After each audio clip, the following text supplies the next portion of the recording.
We'll be right with you in like 2 seconds. These poor folks waiting in the room have been hearing me say 2 seconds for like 10 minutes, but it's okay, right? All right. I think we are live on YouTube. Let me make sure. And we are. Okay. And I still hadn't put that in Seahorse versus group, but well, maybe we'll fix that today too. But let's get started, shall we? Actually, I need to put my picture and okay. Let's do this, shall we, folks? You're probably sick of looking at a screen. Welcome, everybody, to Wine Wednesday. Hope you're having a fabulous week so far. Sorry we're a little late at the start. Of course, it's my fault. Good thing you guys all love me. Phew. All right, anyhow, I'm sipping on Pinot Grigio. Let me know in the comments what you're sipping on. And just to let you know, we're trying to get a little more structured. So we're going to discuss the topic first. Then we're going to have a little section where we, talk to anybody who's in the video with us.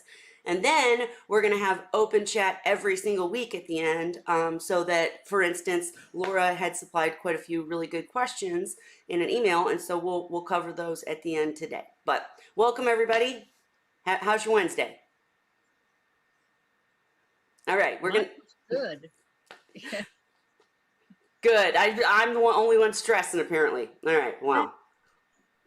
Anyhow, I believe that Dan has already put the Zoom link in the chat. If not, just let me know. We can add it because you're more than welcome to join us in the video.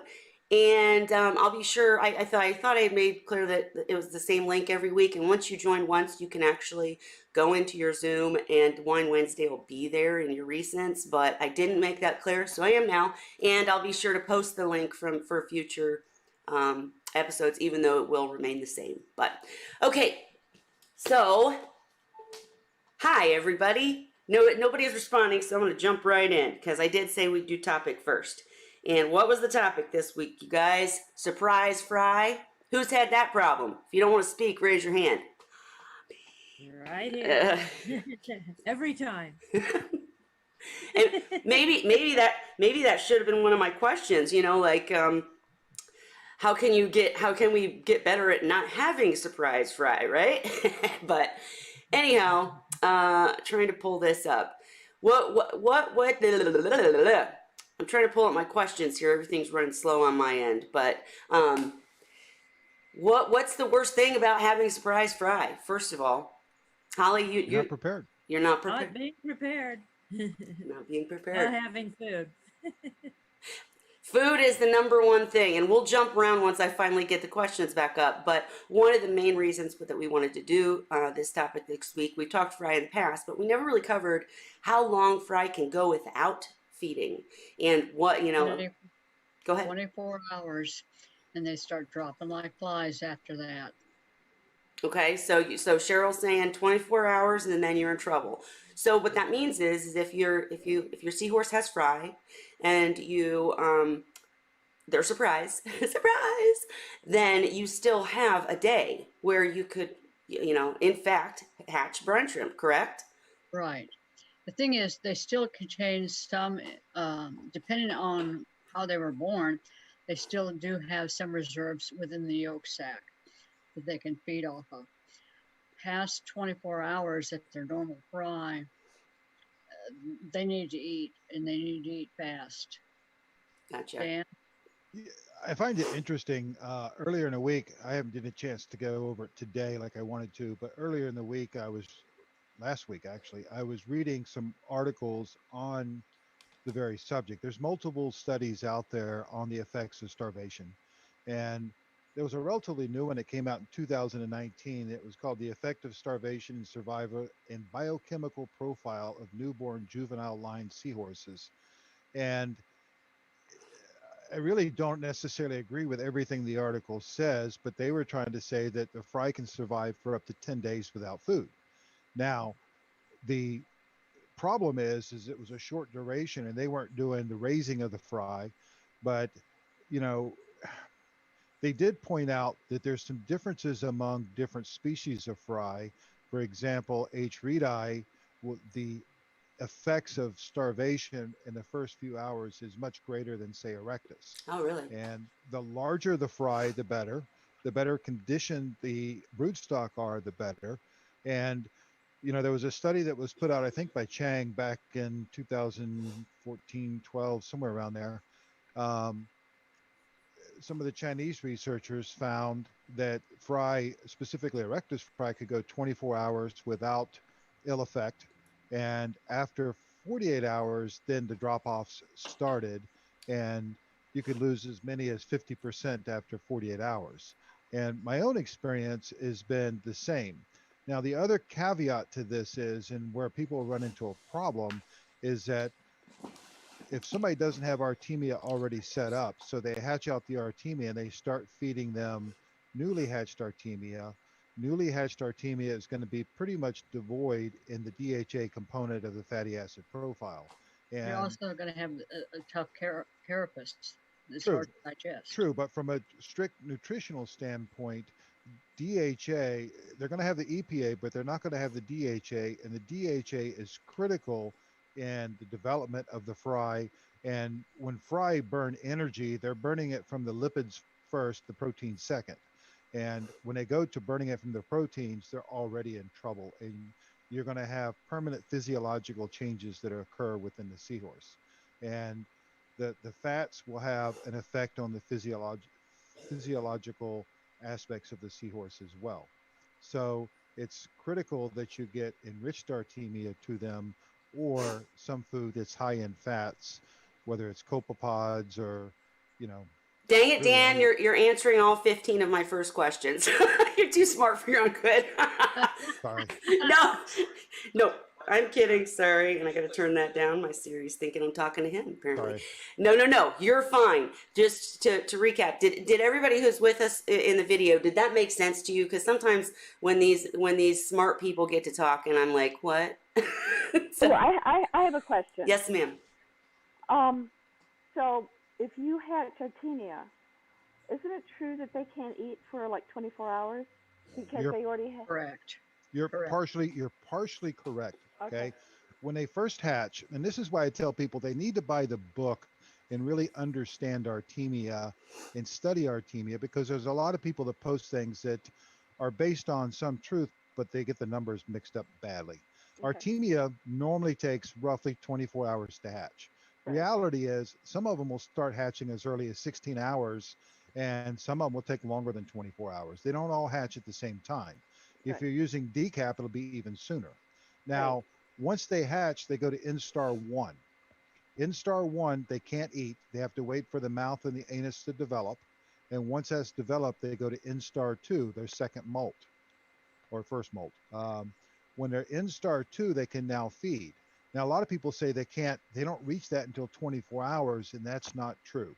Mhm. They'll go from instar 1 to instar 2, typically, depending upon temperature and some other factors, anywhere from 6 to 8 hours. So if you hatch, here's the way that I do it. When I hatch my Artemia, I assume that some of them started hatching at 16 hours. Okay. So when I take down that cone at 24 hours, those that hatched at 16 hours are already at instar 2 when I take that cone down. Okay. And those that did not will be soon. So I start my enrichment immediately. And then okay. Now some people wait. And the problem is that Artemia, if you don't feed them, they're going to rapidly lose their energy stores and their nutritional value drops quickly. So it's better to put them, even if they haven't molted yet, in the enrichment so that when they do molt, they can start feeding right away. Well, Oh, one okay. thing I found that works really well is I will actually harvest at 16 hours and then go back in and harvest off the same cone several hours later. And I Yes. will divide them up, because then I have a better idea of what stage they are at, because you're not going to be able to visually see it. You're going Right. to look at the timing. And so I found that if I harvest at 16, put anything that hasn't hatched back in the hatching cone and pull out anything that's live, it definitely helps me out, but it's more work. Uh-huh. No, I get it. So, would you tell me how you enrich your Artemia? Actually, that's a fantastic question, but just so that we don't jump Oh, around, because I'm terrible about. okay. No, no, Yeah. no. You're not wrong, because that's one of the main questions. But just so everybody knows, we're talking. You know, anybody who joins us late, I see Nicole just jumped in. I definitely want to touch base with you before you go, Nicole. But anyhow, so we're talking about, you got surprise fry. The first thing you got to worry about is feeding them. Dan and Cheryl and Laura just covered, you know, the main questions about, do we have time? How do we do it? So how long does it take to actually hatch Artemia, you guys? Truthfully, like, I mean, I know there's tricks. You higher temperature, hatches quicker. What do you do, Dan? If you're using, most people in that setting probably don't have decapsulated Artemia on hand. So you, it's best to figure 24 hours, but realistically, you can start taking it down sooner than that if you want to take it down in increments. Okay, so 24 hours. And what temperature do you have, or at that rate, what is the temperature supposed to be? You should be at least at 78, ideally around 80 degrees, and the warmer temperatures will normally speed up the hatching rate, the hatching speed. Okay, and how does lighting affect the hatching? Well, it takes to break diapause, you have to have the right temperature, you got to have the right amount of oxygen and the right amount of light. Okay, So it should have a strong light whether you're trying to hurry or not. gotcha. I'm curious if any of the rest of you, or Dan again, it doesn't matter, but have any of you tried to rush it up by raising temperature? Or do you typically use heaters? What do you do? I have not tried to increase it by temp, but I have found by increasing light does reduce the hatching rate on the baby brine shrimp. And it's one of the things I found when I did it in the back room, they would take forever to hatch. When I put them in the kitchen under a direct light, they hatch much faster. But again, the kitchen is probably a lot warmer than the back room also. And again, I haven't run a thermometer on them, so that may be a factor as well. But you're not using a heater, it's just in a warmer room with a strong light. Exactly. Okay, I never did either, that's why I was asking. Holly, how about you? Or Dan, go ahead. I've used heaters for my hatching boxes. You know, I set them in water with a heater in it, in a tank. I think those hatching boxes are so cool. They just look cool. I've And been using them now. I empty the cone and put the contents in the hatching boxes to get them to come out into the little cups yep, where they're clean, gotcha. and And let them keep hatching. You know, so they're not, like Dan was saying, they don't all hatch at the same time. So I just leave them in there and more hatch, you know, down the road. gotcha. And if you don't have all the scientific knowledge about N star 1 and 2, and you're not sure, you just, what's the best way to know that enough of, if you don't have an extensive system where you have stages and all this, if you're like me and you literally have a 2 liter turned upside down kind of thing, Dan, what do you tell someone? When should they, what should they look for to know that enough have hatched, that it's time to harvest? It's very easy, but before I go there, real Okay, quickly, go ahead. another thing you can do to speed up the hatch, I don't remember the numbers off the top of my head, but is to do a 5-minute soak with peroxide and water with the Artemia, super oxygenate them before you put them in the cone and start the hatch. And that's particularly useful if you've got old cysts that aren't have a poor hatch rate. It'll increase the hatch rate.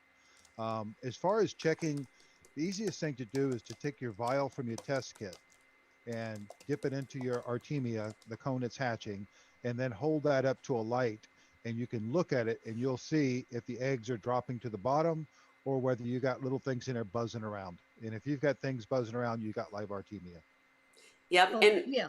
What I do when they first start hatching is I literally put a light down at the bottom, cover the top. All the basically hatched Artemia move to the bottom. I siphon them off, and then anything that isn't hatched, I continue to leave in the hatching cone. oh, But, right, and that works. But you'll find that if you dip a vial of some type of test tube or one of the, it can be any number of things that's small. If you hold it up to the light and hold it for about 30 seconds, you can see if you're 100% hatched, if you're partially hatched or just starting or where you are. Oh, yeah. We used to do that every day until we had our numbers down, knowing exactly where we were back when we were using decapsulated, because our decap would hatch so much faster. It was wrong to leave the cone up uh, because they were starving the whole time. We're gonna talk about the difference between that also, but can you really quickly just explain a little teensy bit further what you mean by peroxide before hatching? Um, We lost your volume again, Kelly. uh-oh, can you hear me now? Can you hear me now? Well, we can hear you, but just barely. Okay, I don't know why that does that.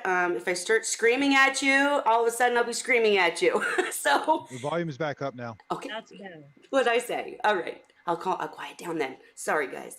Okay, Dan, can you just discuss that a little bit further, please? I don't remember the percentage of how much peroxide it was, and I have to go back and dig to find out. But essentially, you're mixing some peroxide with water, ideally RO water. You want to be able to saturate the eggs.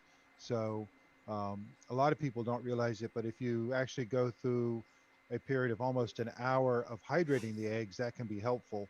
Um, but with the peroxide, that helps speed up the process. And I have to go back and look to see what the percentage was, how much to add. That's all right. Oh, I'm also hoping. I just do a dump. I'm also What's that? hoping. Sorry. Can I mention that I decapsulate my own brine shrimp eggs? Oh, I was hoping someone would say that. I do that. No, What I do is I take about a cup of ice cold water, and then I add a few ice cubes, and then I do a couple of scoops of the brine shrimp eggs, and I let that go for about 45 minutes with the bubbler, with aeration, heavy aeration. And then after the 45 minutes, I add about probably a cup and a quarter of bleach for about 5 minutes with the heavy aeration. And then I rinse it extremely, extremely well. I use a reusable coffee filter with a very fine mesh. And I rinse and rinse and rinse and rinse and rinse and rinse and rinse until you can't smell any bleach at all. And obviously, clean any containers you're using, and also the tubing. I don't have any of the the hard air tubing, so I just use the regular air tubing, and I use like wide straws, and it works really well to place it in there. But it seems to cut the hatch time down to about 16 hours as opposed to 24 if you're like in a hurry. And also it just makes it a lot cleaner. And I've noticed like the times that I don't have time to, or I feel like I don't have time to decapsulate, when you do add the peroxide after, the 24, 48 hours for them to hatch, it's so much cleaner than it is if you use the regular, you know what I mean? Capsulated. and now you're jumping ahead.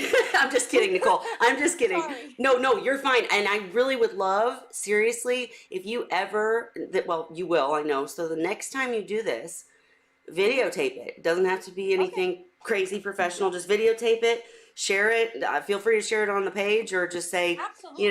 as talked about on Wine Wednesday. Go ahead.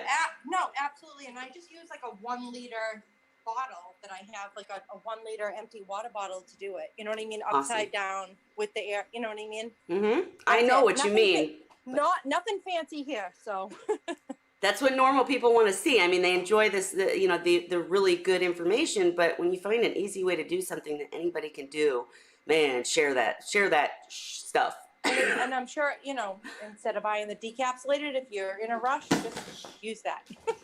Absolutely. I decapsulated baby brine shrimp for years, and I finally came to the realization that with the right temp and the right light, it didn't save me a whole lot of time in the hatching rate.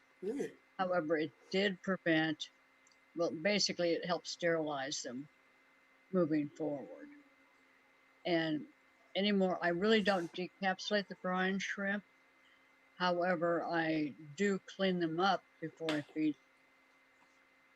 I'm Yeah, just well- saying, I don't decap anymore. I haven't for a long time now, but I did it, I don't know, maybe a year or two, but just for personal preference, I found it easier to separate and get less crap the way I separate it, because when I decapped them, there was a lot of the crap that was still floating suspended, so that when I was trying to get out just in the flea, this crap was coming out too. Yes. And if It- I didn't decap them, all I do is I sterilize them after I rehydrate the cyst. I sterilize it with bleach, and then after the sterilization, then I'll hatch them. But Wasn't it when a fear for a long time, Ray, that like any kind of that extra stuff or shells or whatever, if the seahorse fry accidentally snicked it, which I can't imagine, but if it somehow got into there, wasn't it a big fear that that would hurt the seahorse fry, or no? well, I don't have a big worry about that because the way I separate, I don't get much in the way of the shells in it anyway. Gotcha. I never worried about it. Yeah, I heard stories like that, but I never really experienced anything that was obvious. to me. Normally, if you do it right, you light from the bottom when you're removing them from the hatching cone. Yep. The live nipple will basically congregate at the bottom, and the shells will simply float to the top. Yes. You have to be a little patient to make sure that they do that, but it's not really, from my perspective, it's not a big deal. Gotcha. Okay. I use hatching bottles, like 2 liter pop bottles that are inverted. I don't have a cone, Me either. so when I'm ready to harvest, I let it sit for 4 or 5 minutes. The unhatched cysts go to the bottom. The empty ones float at the top. Mhm. So first thing I do, I siphon out. I have rigid airline tube piece that's a little bit longer than the depth of the bottle. And so I have the flexible airline tube fastened onto that. I'll stick the rigid airline down the bottom. I'll suck out the unhatched cysts first. And then after that, I'll suck out the live nuclei and leave the crap floating on the top. Yes. And you can do this a few times, depending on what kind of patients you have and how you feel you want to maximize Well, the amount that you have. absolutely. What? Go ahead. To me, I personally prefer that method over trying to get them out without crap with the decapping. Well, I'm making a dare. Dare's not the right word, but I'm asking anyone who watches this later, anyone who's watching this now, anyone even in the video, the next time that you do this, tape it, post it in the discussion section on my page, post it somewhere else, and tell me, and I'll share it, whatever you want. But show what we're talking about on later videos. So definitely share that. I think Ray's got a website too. Share always. And just make sure to tag me, and I will get it out to everywhere I can. And Dan, you can actually buy decapsulated much more easily now, though, right? Is it worth it to you, or No, we no? went through. My sister used to do the decapping, and then Algogen used to do it for me, and we used to do multiple cans at a time. So we would normally decapsulate 1 to 2 cans. I never did it physically myself. I used to watch my sister do it all the time, but it was when you're doing 2 cans at a time, it's an expensive mistake if you don't do it right. Yeah. So the process they used to use was a little bit more involved, a little bit more controlled, where they used, it was, rigid temperature settings. They used lye in conjunction with bleach. And then we had, water that was already had massive amounts of dechlorinator in it, so we could instantly stop it. But the problem I had was that it was more convenient for us to have a 24-hour schedule of when we start and take down. We start a cone, 12 hours later, we're doing enrichment and what have you. 12 hours later, we're taking down a cone, starting a new cone. And it was getting to be a real pain in the butt to do it in between. And then you got a few hours waiting to, it didn't stick to our schedule very well. Hmm. And we didn't see any change in survival rates by changing to where we did not use decap anymore. Now you can buy decap. I think Brine Shrimp Direct sells some that's hatchable. Yep. There's been a couple of other places. It's a little bit more expensive, but I just don't see enough benefit to it if you do everything else correctly. Gotcha. Well, the next thing, of course, I'm going to ask is about peroxide. secondary peroxide, like not first. But really quick, sorry guys, sorry if you hear coughing, my daughter cough. Anyways, now I forgot what I was going to ask. Oh God, it was okay. Does the quality of the Artemia or the cyst, does the quality matter? And where do you guys suggest? Like when you're buying brine shrimp to hatch, like say you're in an emergency situation, you run to your pet store, it doesn't matter what brand, or should you have some on hand, or what do you guys suggest? Well, one of the things you need to take a look at is there are different species, or actually subspecies of brine shrimp. And some of them are going to be larger, some of them are going to be smaller when they hatch. And I personally typically go to brine shrimp direct for my cysts, and I buy small quantities because I've found over the years that if you try to store them too long, the hatch rate dramatically deteriorates. So you've got to pay attention to how many fry you have and buy accordingly, first of all. Right.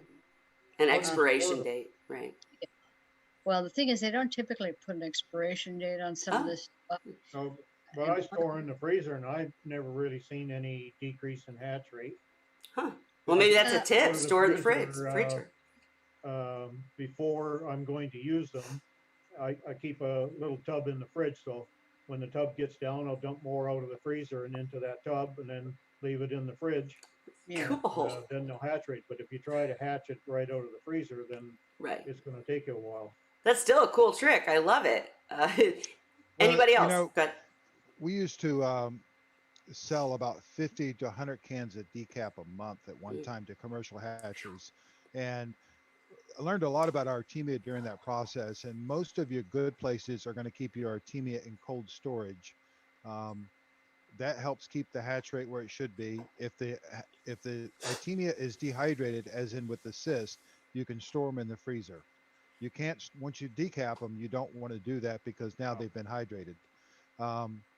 If you go into a store to buy Artemia for an emergency hatch, the problem you're going to have is most of the time it's been sitting on the shelf for a long time.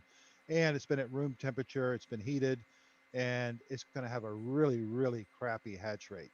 So if it was me, I would overnight an order in before I would go to a store and buy that, because it's going to be iffy if it hatches. Now, maybe you buy it and try, but I would be looking to get somebody close or have it overnighted to get it in. Great point. That's my experience here at the pet stores here. It's old. It's been sitting on the shelf. They don't hatch as fast. I had problems with it. So I use brine shrimp direct. I get the premium grade with the 90% hatch rate, and I keep it in the refrigerator. We're going to have to get them here on Wine Wednesday to talk about their product. And I'm going to contact them after this. Get them in here. Roll out the brine. They've got the cheapest spirulina powder around that I've been able to find. Well, the thing to remember is that the brine shrimp, when they're harvested, it's one big co-op. So it almost doesn't matter brand wise. What matters is what they're selling, because a lot of times companies will sell stuff that is a year old or 2 years old because it's stuff that's left over. And you know, when I used to buy my Artemia, I bought it from a commercial establishment, but I used to know when it was harvested, what the analysis was on it, and everything before I bought it. And most of the time with GSL, the Great Salt Lake strain, it's usually pretty good quality. There was 1 year where it was bad, but for the most part, it's very good. The other strains, the San Francisco Bay, some people use it. They think it's a big advantage because it's slightly smaller. It's not small enough really to make that much of a difference. There are some strains that are much smaller, but they're difficult to get, especially in the hobby. Commercially, I've tried some of those strains, but I don't think it's worth the price difference. But they all have those little packets that have the salt already mixed in, and just kidding. Go ahead, Cheryl. Well, the San Francisco Bay stuff comes out in little bitty vials, typically sold in pet stores and fish stores, and you have no way of knowing how long it's been sitting there. you're better off buying from a reputable producer. And you can buy small quantities. You don't have to buy huge quantities, but you get a much higher quality product typically. Well, my big question for them would be, how can you determine that this particular can has 90% hatch rate and this one has 75? Or, I mean, like, how in the world could you determine, the different levels? So that There's a lot confuses of me. testing that's done before it becomes available to the market. Well, that's what I want to ask him. But okay, and then okay, so I forgot to ask that from the very beginning. Most people know this, but just really quickly, anybody want to quickly say about the salt? What is your ratios for the water? I use a liter of water, and then I use 1 and a little bit more than a half a tablespoon of salt, because it's like more than half a tablespoon. It's a heaping half a tablespoon. And which I salt? don't measure it exactly. Sorry, I'm sorry I interrupted. What salt do you use? I use just sea salt. Okay. And I've heard of I other. could use the aquarium salt, but I don't. I just use the regular sea salt from the store, because I don't Water use a whole softener lot of it. salt. You use water softener salt, Ray? Yeah. I used to use rock salt back in the day when you could get it, but nobody carries it anymore. So I use water softener salt without any additives, mainly because I have it, because I mix up my own salt water for the tanks that I mix half and half with IO. And so I always have it here, and it's cheap. Gotcha. Cheap matters. 20 kilogram bag. Here in Canada, it's $6 and something. Here down the States, it's probably cheaper. And unless you're doing things on a large scale, like using it like I am to make salt water with, then a 20 kilo bag's going to last you a long time. Heck yeah, and cheap we all like cheap. But I go ahead. Oh, okay. I want to ask you. I've heard of some people putting a little baking soda. I was just gonna say that. Does pH matter? What's the baking soda about? Anyone go ahead, and then Nicole's next. I've done it both ways, and I don't find much of a difference. They don't seem to be bothered by the lower pH. The baking soda will initially lower the pH, and then it'll bring it up. But if you bake the baking soda and put it in, it'll initially rise the pH and then bring it back. And I've tried both of those ways, and since then, and it's been many a year now since I put baking soda in, and I don't notice any difference. Oh, okay. I've never seen a difference in terms of baking soda or the pH, and I did experiment with that and just really didn't see much of a difference. Hey, one less thing we got to do. Go ahead, Dan. Sorry. If you start with water that's between 8.3, you should be fine through the hatch. If you start with water that's lower in pH, then you may have an issue. Gotcha, Nicole. 7.8. The other thing to remember is if you're having a pH problem with your hatch, check your aeration. A lot of times I find people think they have it going strong enough. In reality, I like it to where it looks like it's a bowl of boiling water. I have it boiling like crazy to make sure I have plenty of turnover and gas exchange. And Dan is working on putting together some videos exactly to show what he's talking about now. No, Nicole, what were you going to say? I just use non-iodized table salt and a pinch of baking soda as well, but I have very low pH in my water here, so it's worked perfectly for me. And I don't actually measure. I like cup my palm and I just dump a bunch of salt in there and dump it in the water, honestly. Right. But a good cupped palm full. Does Nicole, it? Go ahead, Dan. Yes. Are you using well water there? No, we don't have well water. We have town water, but the pH is pretty low. I think it's like at 6.6, honestly. Is the that last even? water report, it was like 6 or 6.2 maybe. Yeah. Is that even after aeration? Yeah, even after aeration, we tend to even in my display tank, I struggle with pH. I keep it at right around 8, but that's that's about as high as it gets, day or night. I've tested it in both. That's the city manipulating the water. Yeah, Yes. it is. Hey, I've Nicole, never- I'm I've curious. never Oh, tested the sorry. pH. Well, I've Holly, never I'm sorry. had a problem, but I've never tested the pH. and most seahorse keepers don't. You know, whether you're talking about hatching brine shrimp or whether you're talking about the tank, most seahorse keepers don't. But I'm in a situation exact opposite to you, Nicole, where my water is horrific, high pH, so much additives. It's just absolutely terrible.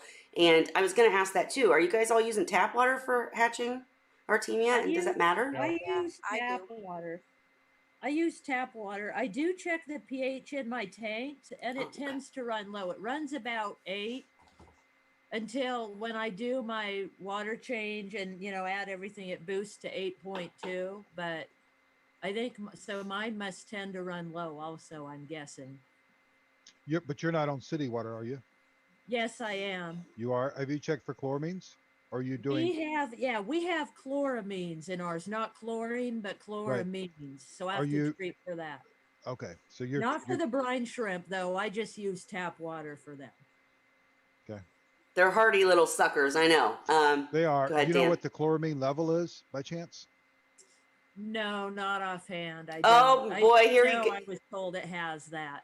Here we go. No. He taught me the kit and everything. Go ahead, Dan. No, it's just that our chloramine level in our water has more chlorine in it than my swimming pool does. Oh my God. It's pretty bad. So and the problem we've had here is the municipality has changed things around multiple times because of different hurricanes. So we finally just had to go straight to using RO. I was told by my fish store, actually, ours is pretty good compared to most places, but I don't know what it is. But we're in a Yep. really small town, so that might have something to do with it. Maybe they don't treat it as much as they would in a bigger city. Well, you're darn lucky because my RODI machine, I have to replace those containers like constantly because my water is just terrible. But anyhow, I'm on a private well, so nothing coming into this house has any chlorine in it. One of the things I've found with my water, if I make too much RODI water and it sits for any length of time, it starts developing ammonia. gotcha. And then I have to treat it with chlorine to remove the ammonia and, of course, dechlorinate it. So I'm kind of on a different problem, same scenario. Right. And anybody watching, even if you watch later, if you have these kind of issues, please let us know. When I finally got my what's it called? I asked the water company for a readout of what's in the water. Oh my gosh, I was absolutely Hard to shocked. hear So again. sorry, I was absolutely shocked at everything that's in my water. You can ask your water company for a readout. And I think I'm still loud to everybody in the video. Apologies if that's the case. Okay, the one thing I did want to make sure we discuss before Laura has patiently waited for us to discuss. Oh my gosh, I can't even think of my words today. Feeding Artemia and why they need to be enriched in that. But before we jump to that, really quickly, can we discuss, Nicole, if you'd like to, since I don't see Dan, he's the one that, here. okay, let's just quickly talk about peroxide after they hatch. How do you use that, Nicole, or whoever? Oh, absolutely. No, I don't actually measure it, but I usually, when my Artemia are hatched and I'm ready to like enrich them, before I enrich them, I usually do what Dan said. I usually, the regular, 3% peroxide that you can get at any pharmacy. I do know that you can use the stronger formulas that you can get at like Sally's and everything else with the clear peroxide. But I do add, I don't, like I said, I don't measure it.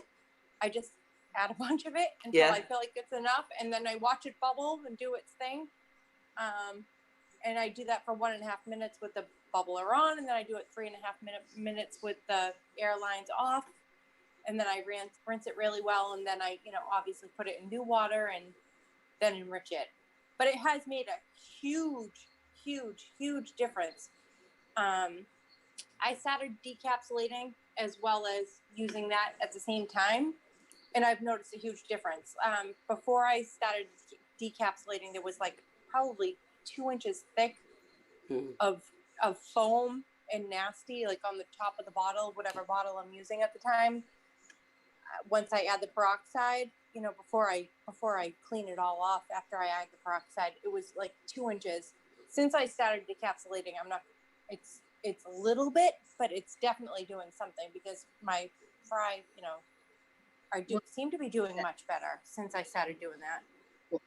After I hatch brine shrimp, before they even leave the cone, I basically hit them with hydrogen peroxide. Mm-hmm. It does not kill them. I let them sit for about 5 minutes with an airline. I then drain them off, move them to a holding container, start an enrichment on whatever portion I'm going to plan on feeding within the next 12 hours. Mm-hmm.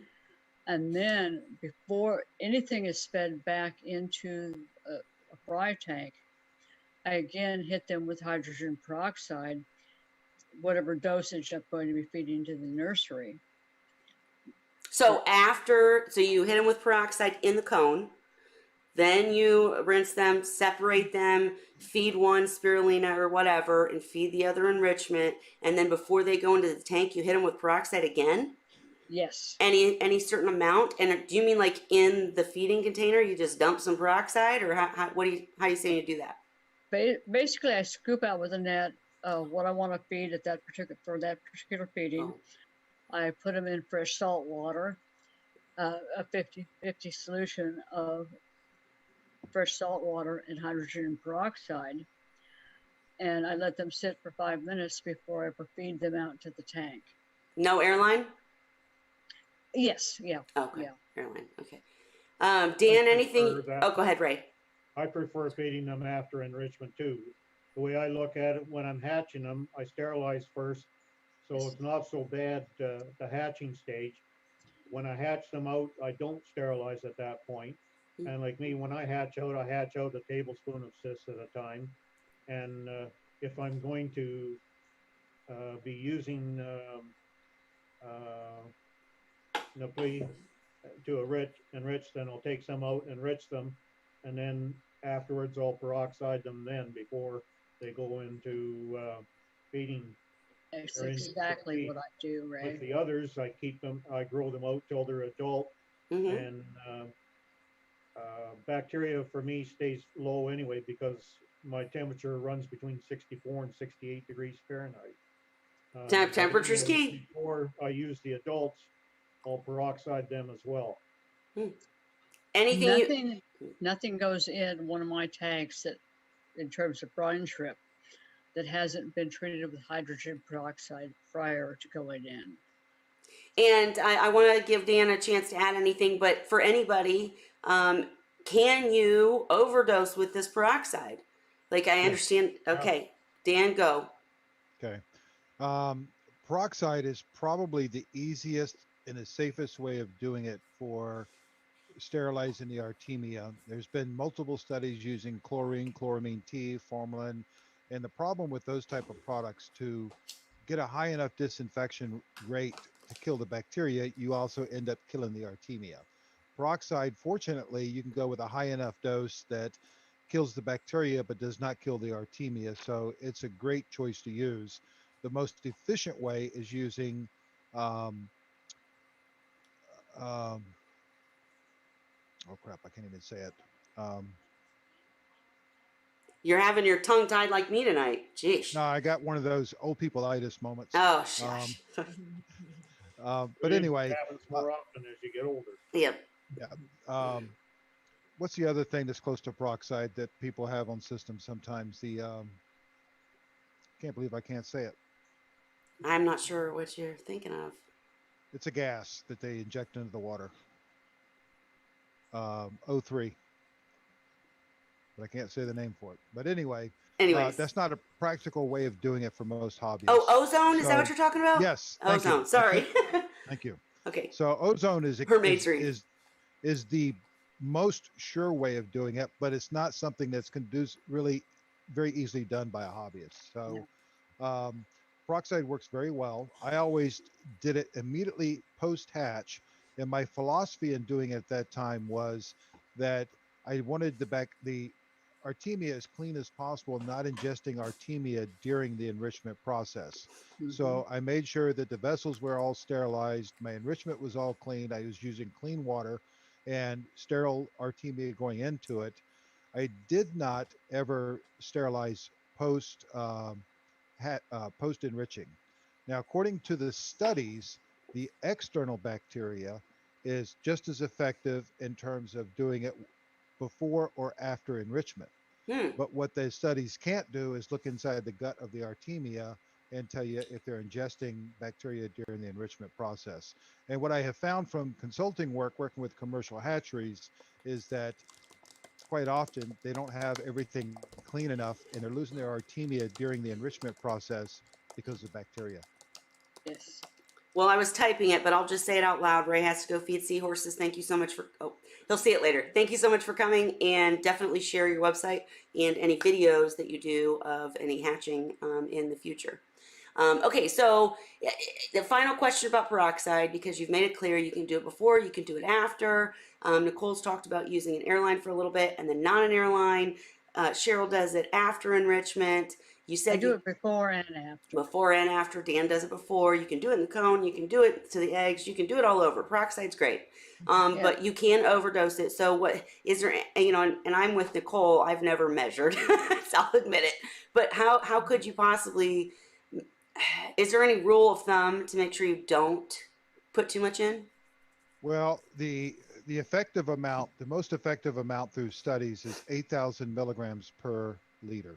And if you don't put enough in, you may not sterilize them well enough. Okay. And if you put too much in, you may lose some of your Artemia dying off. So I always measured it, and I was very precise with it when I did it. Well, for someone who's not as awesome, like me, can you get, what is 8,000 liters per whatever you just said? Like, is it a tablespoon? Well, is it? No, Okay. it's, I was using 20 mLs per liter with 35% peroxide equals 8,000 milligrams per liter. If you're using 12%, like if you get it from Sally's with 40 volume, it's 3 times that amount. And if you're using 3%, so that would be 60 mLs. If you're using 3%, then you need to up that by 4 more times. So you're talking about almost the whole thing, not quite the whole thing, but you're talking about a massive amount of 3% peroxide. Yeah. Well, I want to hear from Nicole. Oh. Hang on, Holly, let me make you big real quick, just so people can see, because I can't do the measuring like they're talking about here. Hang on. Well, There we they go. Okay. sell at the beauty supply stores, because what I use is 40 volume peroxide, and they have the bottles, of course, for when you're doing your hair, which I also do. So Can't tell. it's 30.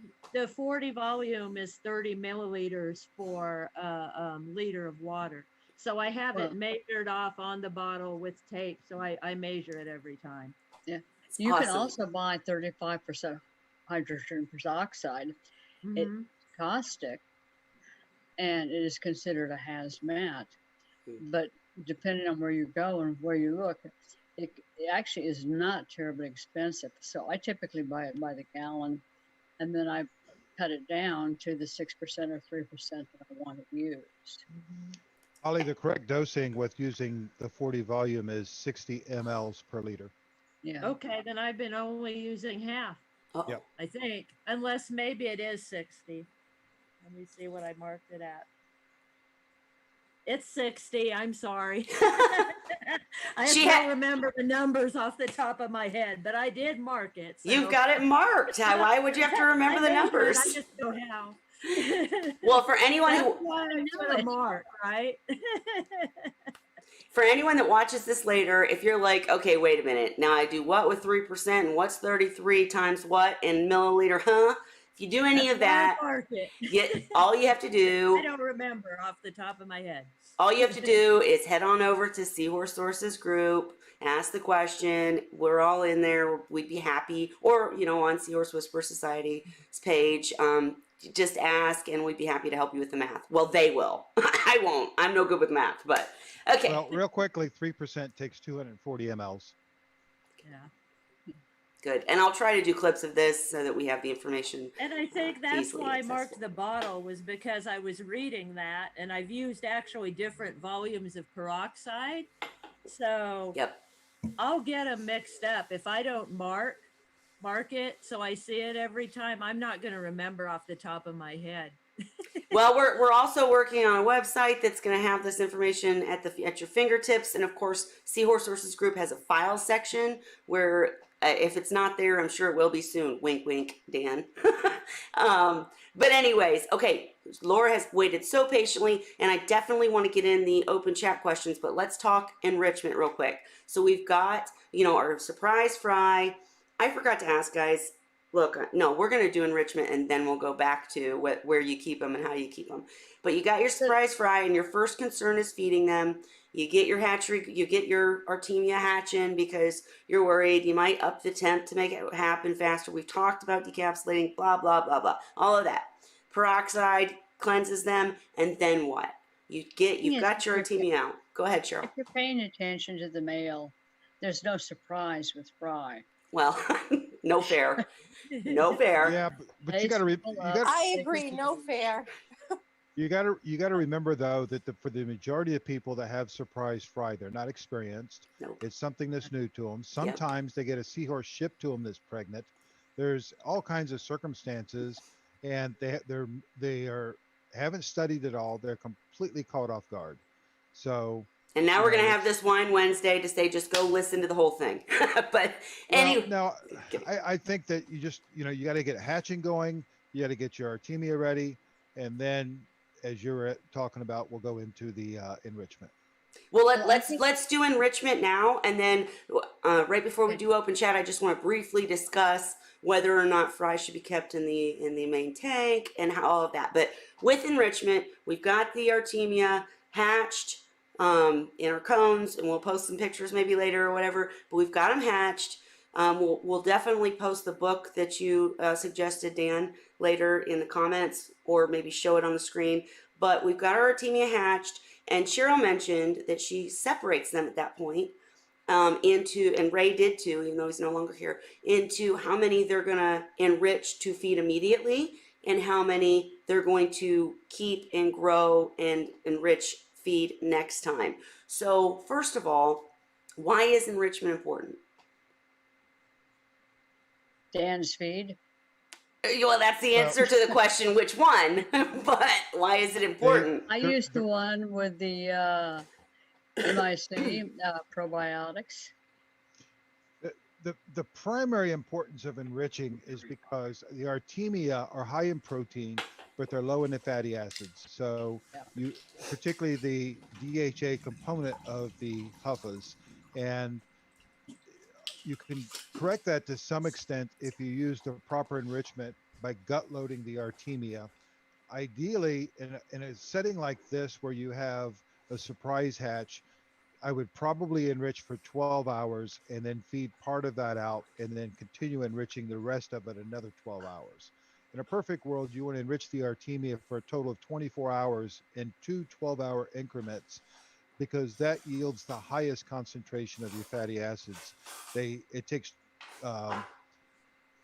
literally takes 12 hours to pack the gut of baby Artemia. Mm-hmm. And if you do it for another 12 hours, they assimilate some of that into their tissues, and you repack the gut so the nutritional value is higher. I'm gonna let Laura ask all of her questions, but really quick, based on your timeline that you just said, our surprise fry are dead. No offense, but they're not. If you hatch them in 24 hours and you have to enrich them for at least 12. Remember, we said that when you do your hatch, you can take some of the Artemia and feed it, and then enrich the rest. Okay, so it is, you got to do what you got to do. Feed them, right, and then enrich them so they'll get stronger, because enrichment is important. You've covered it. I do definitely want to hear about nanochloropsis, if I'm saying that properly, and why that's not maybe the best enrichment. And a lot of people believe what Cheryl mentioned earlier, that newly hatched Artemia have the yolk that's so nutritional and etc. But even that doesn't contain the DHA, correct, Dan? It The doesn't thing contain is, the DHA, but also unless you're taking down that cone consistently in increments, you're not getting newly hatched. You're getting Right. stuff that's already developing. yes. Go ahead, Cheryl. The thing is that what I typically do is I will start enriching, and I will have set up several different enrichment containers and 12 hours apart, and with different with Artemia, and so I have a continuous rotating system based on how long I've been enriching them, and I want to enrich them once they've been basically once they've reached instar 2, and I want to enrich them for a minimum 12 hours. Mm-hmm. Okay, Laura, I'm going to actually let you take over because you had the enrichment question. So what did you ask to begin with? What are they saying that's confusing? Well, I think first of all, I want to go really basic because I'm, brand new. Thank you. So, yeah, when you enrich the Artemia, whatever you enrich it with, let's say, I don't know, whatever you have, Life, okay. But do you have you take salt water, the aquarium water, fresh aquarium water, and then you put the enrichment powder in it, and then you Vitamix it? Is that what you do to get the enrichment solution? What I do is I put salt water in, I scoop out, I have a holding container of brine shrimp. I scoop out what I'm going to be feeding next, put those in, and these are small containers that I'm using, and then I add the enrichment directly to that container. There, and that way, I rotate this through every 12 hours when I'm working with brine. And airline? Sorry. With an airline? Yeah. Go on, Laura. No, okay. I just wanted to say it again, what Cheryl just said. So you have a small container of aquarium water, or salt water, whatever, and then you put the Artemia in it. Or no, next you put the enrichment powder in it. You stir it around? Yeah, well, the thing is, the enrichment powder by this point, I've already liquefied. So I can add the Artemia and put in the liquid, or vice versa. This is why I love when people like Laura join, because sometimes experienced keepers get way ahead and we need the basics. What the heck is liquefying, Cheryl? Well, what I'm basically, when I put together an enrichment, I put it in a small amount of salt water. I use a blender. I blend it up and turn it into basically a total liquid. I run it through a 1 micron sieve to remove any solids. Oh. This sounds really complicated. Sorry. Yeah, then I can add a small portion to the enrichment. Okay. I just want to say this sounds really, I forgot my camera was off. Sorry, guys. Dealing with kids. I just want to say this sounds extremely complicated. It's really not. I did put this into a video myself doing the enrichment, which I will make sure to link to this Wine Wednesday. But go on with your questions, and I definitely want to hear from Dan too. Go ahead, Laura. Well, let's see. Well, you've already explained to me about the age of the baby bride shrimp, so I get that. And so then, after you have the enrichment solution, you put the Artemia napoli into it. You keep it hopefully 24 hours. That's the best. 12 hours. Right. Oh. Yeah. With an airline. Right. Mm-hmm. With an airline. Okay. Yep. I have to move. You're watching the debate. Okay. Uh-oh. Oh, I forgot we were in the middle of the debate. Oh, geez. Oh, no. But this is more important. Okay. The thing is, what you're doing is you're enriching them. You're increasing their DHA and HUFA protocol, which is much better for seahorses because they're marine fish. Then what I do is after that, then I take them out. And again, we're going back to hydrogen peroxide. Oh, okay. Then I treated them with hydrogen peroxide before I add them to the nursery. I'm curious, really quickly, Dan, can you cover what we've Dan, just go. discussed? Yeah, is my mic working? Yes. Yeah. Okay, good. The easiest way to do this is think of it this way. You've got Artemia that has to be fed. So you want to take your enrichment, you want to put it in some type of a container that has clean salt water, not tank water, but clean salt water. Okay. And then you want to take something like a stick blender and chop it all up and make it real fine. You want to liquefy it because Artemia cannot ingest large particles. They're going to take everything that's below roughly 16 microns. Right. So They're filters. it's got to be mixed up real well. And the easiest way to do that is with a stick blender because you can do a small quantity of water. Okay. Oh, I okay. use Okay. that. So once you've blended it real good, pour that in with the Artemia. Now you can let them be. Now you mentioned Mike F. Mike F is a probiotic. It's not an enrichment. Okay. So you All want right. something that has a high fatty acid profile. I can't say it. As Nature rose, as I Astaxanthin. call it, Yes. because Mr. Tongue and Mr. Lips doesn't like to pronounce it for me. That has got some good stuff in it, but it doesn't have the fats that you want. You need to Ooh, okay. use, you need to either get some enrichment from Alyssa. Mm-hmm. If I go back Okay. to producing it, I'll have it again. Hers and ours have the same ingredients. We just haven't shared formulas, so one of us has more or less of the other. Oh, okay. The other choice you have is to get some Celco from Brine Shrimp Direct. Mm-hmm. But the problem Okay. with that is that it only has a shelf life of maximum of 30 days. Mm. Oh, So it's not a good buy, and you're going to okay. get a lot more than what you need. Celco works, but the enrichment that Alyssa has, the one that I used to sell, has Algimac 3050 in it, which has a very high DHA component to it. And that's the critical thing is that you What want is to it again? the What did you DHA. say? It has a very high DHA component Oh, to it. okay. All Okay. right. Because what happens is Artemia rapidly convert DHA back down to EPA. So Okay. that's And why we were so hot to get high DHA in the Artemia. for everybody at home, the bottom line is it's what they need. Don't worry about the EPA, DHA, all this. It's not nonsense. This is very important information. But the bottom line is you just need to enrich and go on. Yeah. And I know I'm gonna be sure to check out the debate because I hear your background and you it sounds like an exciting one.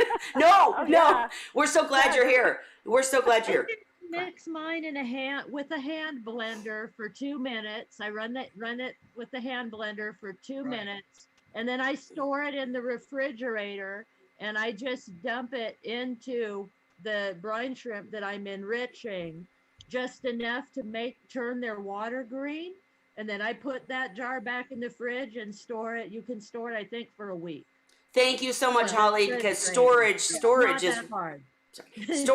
storage is so important, and we hadn't covered that. So thank you, Holly. And usually, I know on Dan's feed, I'm sure on Alyssa's, it tells you exactly how to do it. There's instructions. Yeah, it comes with directions. It's just a little bit of powder. You put it in the water, Yeah. run it 2 minutes with your hand blender, and then it'll, as you don't use it, it'll kind of turn into powder again. I always shake mine real good if I see powder at the bottom before I put it in. Great point, and it makes a huge difference. Nicole, didn't you start enriching and notice a huge difference with your fry? Oh, she might not be with us. I actually No, I'm sorry. Okay. I'm eating pizza. My son just got home. He brought us 2 pizzas. no worries. I'm jealous, but Yes, go on. I did. I noticed a huge difference. Yes, I started enriching. I bought Alyssa's enrichment. Sorry, Yes. I have a mouthful of pizza. No, enjoy your pizza. I'll try not to call on you again, but I want to hear from you before we go. sorry. No, I just want to hear how the electricity thing's going before we go. But Dan, anyone actually. Yeah. So the final things that I Things I want wanted to mention, Okay. and Dan, correct me if I'm wrong. One of the problems with seahorses is they lack GALT. Galt. Yes. G-A-L-T. Yes. And what this means is they don't have basic bacteria within their GI system to combat both pathogenic bacteria and to help them assimilate food. And so one of the things we want to look at with them is, and this is what probiotics do, is help establish GALT within their system, GALT associated lymphatic tissue. Right. And The galt has nothing to do with the bacteria counts. The galt has more to do with the immune system itself. What the seahorse Um, can fight off. But any newborn creature does not have a fully established gut flora. Right. Exactly. So, regardless of what creature it is, they got to get the gut flora established. And the probiotics, they don't give a permanent flora, but they give a helpful flora to help break down the food. They help boost it. Yeah. Think of the probiotics that we're using, such as the MyCalf, as yogurt, in that it's not a permanent population, it's a temporary population, Mhm. but it's a helpful population. No, we take it every day ourselves, and then I give it to my dog. Yeah. So Okay. just to be Yeah. clear, and I want to make sure to let Laura ask any other enrichment questions, but the final questions I have, I'll spin them off and then I'll try to repeat them. And number one is, based on what we're saying, do we need to be enriching with probiotics and enrichment? Number two, how do we store the Artemia that we're not enriching, and what are they supposed to eat? And then, of course, we have to talk about collection of fry and what to do with them. Now, we've talked this whole time about feeding them, but they're somewhere. Okay, so do we need to enrich with enrichment and probiotics, Dan? The thing is, there are Okay. enrichments. Dan developed one, Yep. and it's still available, that has both the probiotics and the enrichment, which means you don't necessarily have to go with two separate ones. Absolutely. The other aspect is it's recommended that you add basically the probiotics directly to the tank because they aid in removing detritus. Yep. So that's the other aspect of that. So you're dealing with two different products that are eventually doing the same thing in essence. Well, not the same thing, right? Well, but I get you, they're both important. Yeah. One helps clean the tank, one helps establish some gut flora, which improves survivorship and growth in neonatal seahorses. Now, the probiotics are helpful, and they will, in fact, improve your ratios, but they are not absolutely critical. And especially if you're dealing with a newborn situation, you want to get food into them, good, clean food into them. Yes. But you've got time to get the probiotics in. You've got other more pressing issues at the moment. And Dan, really quickly, because obviously we are lucky enough to learn from all of your experiences and folks that have been doing this for years and years. Even Holly, who did this long ago, and there were many people that were successful with Seahorse Fry that didn't do any of this, but have these success rates increased the more that you learned and the more that you did? Now that we know to enrich, peroxide, etc., has it really made a huge difference in success rates? Well, look at it this way. If you look on the forums, you see all these people with fry, but you don't see all these people trying to get rid of seahorses. Right. So that tells me that people are having some success, but not a lot of success. Okay. It's not profitable for me to have less than a 50% survival rate.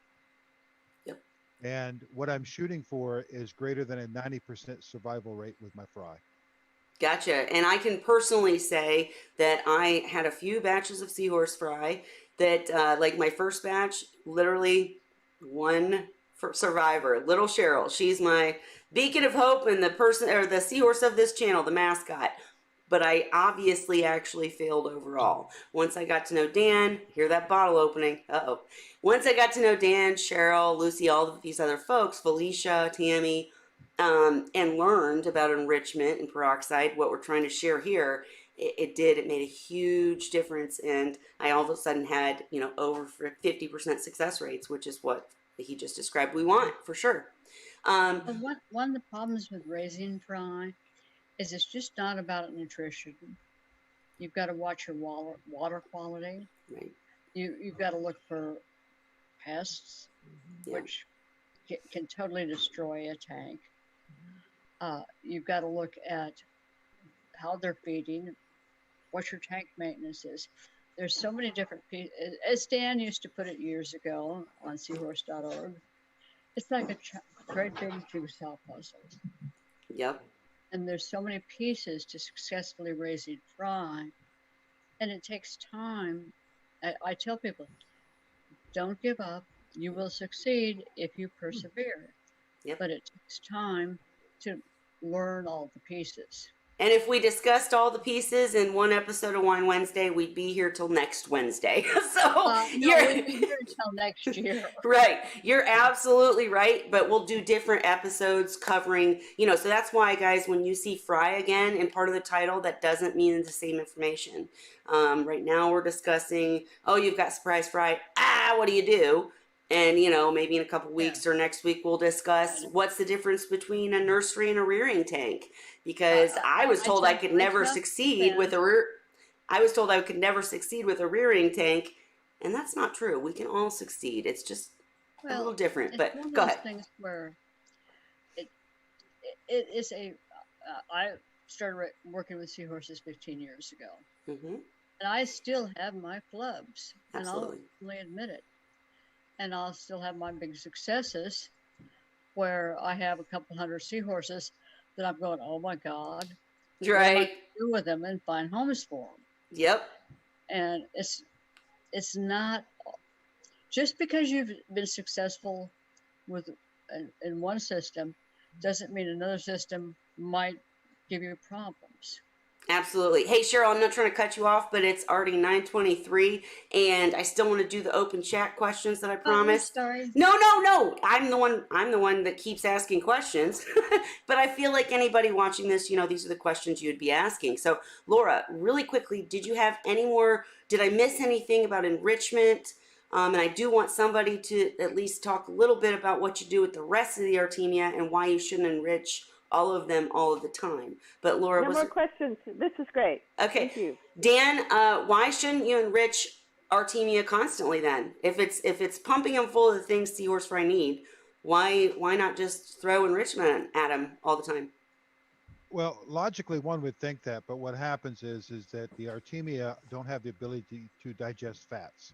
So what happens, or they digest it very poorly. So as you feed a bunch of fats to them, their systems get clogged up and they die. So I found that I could enrich up to 3 times, but it was better to enrich 24 hours, two times, 2 12-hour increments. And then if I wanted to keep them at that point, I would put them in cold storage, which is probably one of your questions coming up. But if I wasn't ready for them, then I would feed them something else, such as the nature rose or the spirulina or something, or nanochloropsis, until I was ready to enrich them. So, Once you've enriched them, if you don't feed them out in a short period of time, they're going to die unless you make them go dormant in cold storage. okay, so just to recap what you just said, and I wish Ray was here because he has some different thoughts and methods. But basically, you've got your hatched Artemia. You need to feed your surprise fry right away. So, feed them some. Then enrich so they get some really great nutrients, DHA, EPA, blah, blah, blah, blah, all that science stuff. Get that into them in their next feeding. And whatever's remaining, you either feed, there are basic foods just to raise Artemia. Wish Ray was here, but spirulina, you mentioned nature rose, all of those, because you're not really worried about making sure they're fit for feeding. You're just keeping them alive and feeding them, period. I know a lot of people, I think Holly does, pods and Artemia in buckets, and, they'll sometimes eat nature stuff. And anyways, go ahead. Did you want to say something, Holly? No, I was just laughing. Yeah, they seem to sustain themselves a lot of the time. To a certain point. They've surprised me. I have friends in England where the weather's a little bit different than where I'm at that do outdoor and use the algae that grows and etc. to sustain. So, but for anybody in my situation, dry climate, nothing happening here. You've got spirulina, nature rose, we mentioned them, and you enrich right before you feed. because you don't want to kill the Artemia, but you want the seahorses to get that DHA, EPA, etc. So tell me about cold storage, Dan. Okay, one of the tricks that you can do when you have Artemia, sometimes you'll produce too much, or maybe you do it intentionally because of hatching issues. But if you need to keep your Artemia and you want to keep its nutritional value, you can put it in the refrigerator for a period of time. Um, what we used to do was we used to use an empty coffee container with about a quarter filled full of water. We'd put it in the fridge, and you can keep them for up to 24 hours without losing any significant nutritional value. And if you look inside of there after they've cooled off, they'll all go dormant. They'll be laying on the bottom. Looks like you have a container of dead Artemia, but they're just dormant. And if you once you pour those into a tank, after they warm up, they'll start buzzing around the tank. Gotcha. So Okay. that's a handy way of storing Artemia and still keeping its nutritional value and having it ready. Okay, couple quick questions. First of all, do you store them dormantly after you've enriched them? Yes. Okay, number two, what water are you storing them in, and do you need to net them, rinse them, anything before adding them to the tank? I'm storing them in clean new salt water, and most of the time we use that water. It's a limited amount of water for the amount of Artemia. We simply stir that up and pour that directly into the tank. So not using the enriched water, using new salt water that's clean. Clean new salt water. Do you Yes. do any peroxide or rinsing of the Artemia from enrichment to storage? Okay, No. so small amount of new clean salt water in the fridge. They're gonna look dead, but you shake them up after out of the fridge, and you can pour them in, and it's new clean salt water, so no bacteria. They've been laying dormant, not pooping or anything, and you can pour them right in, and it's great, and they're still enriched, right? Because That they've is been correct. dormant. All right, and then finally, go As ahead. long as they're chilled, you're dramatically reducing your potential for bacterial growth. Absolutely. Absolutely fantastic point. And then finally, so you need to do nothing else before pouring them in. You just pour them in the tank, they'll come alive, and etc. How long can you store them in cold storage? Maximum of 48 hours, ideally 24. Yeah. Anyone They do else? move slower. They do move slower. Well, they wake up. They're waking up. Come on Yeah, now. they wake up. Anyone else with questions about that? I have a question, but can I just say really quick? Yes. Because sometimes I have some leftovers, and also I know a lot of seahorse keepers also keep mandarins. Oh yeah. So I started taking, I have a glass jar topper that I started taking and filling with the enriched Artemia that I had left over when I have an excess, and then putting honestly a toe of a nylon of women's stockings, a toe of it, and I put elastic around it, and I covered the glass lid with it, and oh my god, my mandarin, she loves it so much. She's like, all right, every couple of days she's like, hey, now what's going on here? We need And a I know picture it's of that, enriched, Nicole. though, because it's enriched, but she's like the cutest little. She's beautiful, and I'm gonna need a video. Hey, I'm gonna need a video. I will take one next time I come. I'll show you how to Next time put I it. refill the jar topper, it's all yours. It's One just an thing that you extra, can do. I have excess, Oh. let's do this. What can I do with this? She'll love it. She eats copepods, naturally, but she also likes those. She loves them. Heck yeah. And Cheryl, I know you want to say something, but Nicole, did you have a question too? Well, Or what I no? was going to say is Okay. one thing you can do with the brine shrimp is you can pull them out of the fridge, throw them in a bowl Yep. with an airline, feed them regularly, and you can grow them out into adulthood and then enrich them also. And if you have a reef tank or other fish, Yep. you can feed them out. Hey Cheryl, that was something I know we're running on time here, so I'm gonna start asking hot seat questions like I did to Dan. Bam, bam, bam. All right. Anyways, but what size of a container do you need to keep Artemia? And do you do water changes or what when you're trying to grow them out? When I've kept Artemia long term, I basically had them in a 10 or 29 gallon tank with a sponge filter. Gotcha. And Or how long do they last that way if you're feeding spirulina or something? I have kept them going for months. Okay, and guys, anyone with questions that we haven't covered, like how often do you feed them, etc., we'll do that on another episode. Spirulina, Plito. I have Plito paste. I have all kinds of stuff here. Gotcha. Too much. I use Probably too plastic much. totes or buckets. Well, Holly? I just use plastic totes or 5-gallon buckets with an air line. All right, I'm giving everyone an assignment. Everyone here tonight, I'm telling you within the next, let's give ourselves a month, within the next 4 weeks, I want everyone to videotape or take a picture and don't post it, keep it, and we'll come back and we'll do an exclusive brine shrimp Artemia hatching, enriching type episode where you actually show what we're talking about. So that's everyone's assignment. You want something better? Oh, what? Go with amphipods for larger seahorses Oh, yeah. and copepods for fry. For sure. That was one of the questions that I had, and I feel like, Nicole, did I cut you off? Did you have another question? No, not at all. I'm good. Okay. Sorry. What, Cheryl? What did you say for larger seahorses? What did you say? Anthropods? Okay. Amphipods. Amphipods and copepods. I don't know. I know what copepods are, but I don't know what anthropods are. They're bigger bugs. Yeah, they're bigger bugs.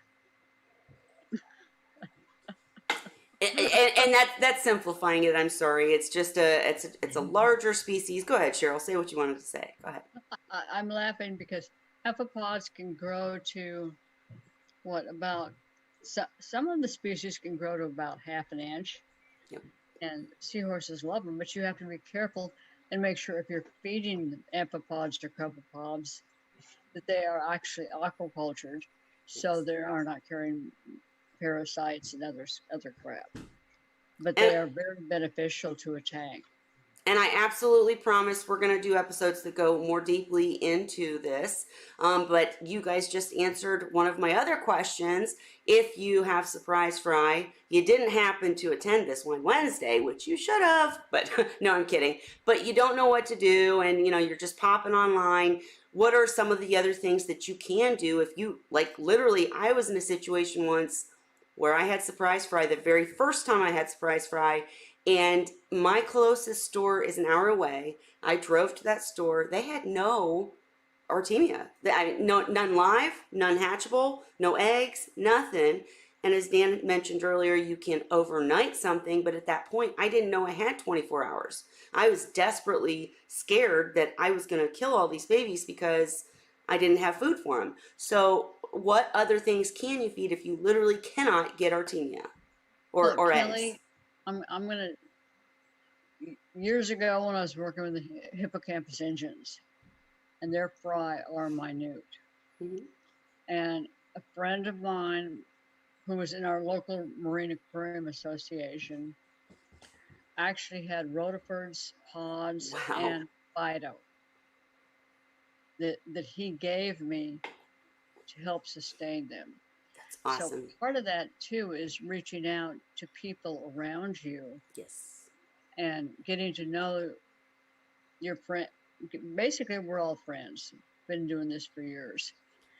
And he even took in some of the fry because they produced several thousand fry at one burst. Yep. It was mind-boggling. I believe you, and I want to give everybody else a chance to answer, but my answer would be the same as Cheryl's. Number one, make sure that you're in groups like Seahorse Sources group, because there are people that live around you that you don't even realize they're doing the same thing, and they'll have answers and help for you. Chad Clayton of Reef Nutrition or Reed Mariculture will become your absolute best friend. That man will overnight you, 2-hour you if he can, and any kind of copepods or rotifers or anything that can be used to feed seahorse fry. Rotifers are a little small for most species, in my personal opinion, but they will eat the copepods, and he is out there to help you. Again, Chad Clayton of Reef Nutrition. Love you, man. And Plankton Culture Manual, yes. Yes, and hang on, I want to show Dan here real quick, everybody. Well, hang on, Cheryl. Let me show Dan. Okay. You have to be, he has to talk. Dan, say something.